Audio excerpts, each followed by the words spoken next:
Danas ću vam pokazati kako da se riješite krtica u vrtu na prirodan način. Krtice neće biti ozlijeđene, već samo otjerane. Krtice su zaštićene životinje i ne smije ih se ubijati.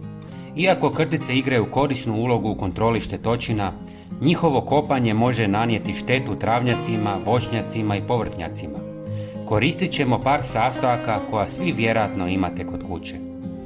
U malo vode dodajte par žlica ricinusovog ulja koje je učinkovito protiv krtica zbog svojeg snažnog mirisa koji ih odbija. Krtice izbjegavaju područja koja su tretirana ricinusovim uljem.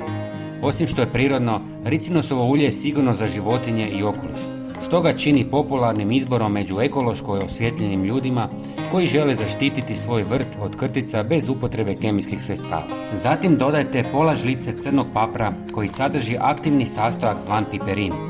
Piperin je snažan i oštar spoj koji krticama uzrokuje nelagodu i može ih odvratiti od tretiranih područja. Njegov intenzivan miris i moćan kemijski sastav čine crni papar učinkovitim prirodnim sredstvom za odbijanje krtica iz vrta ili drugih područja. Zatim dodajte luk u prahu jer sadrži sulfurne spojeve koji stvaraju jak miris koji krtice ne vole. Ti spojevi izazivaju nelagodu kod krtica i mogu ih natjerati da izbjegavaju područja tretirana lukom u prahu. I zadnji sastojak je talog od kave koji se često koristi kao sredstvo protiv krtica zbog visokog sadržaja kofeina. Kofein ima stimulativni učinak na živčani sustav krtica što može izazvati nelagodu ili ih čak natjerati da izbjegavaju tretirana područja.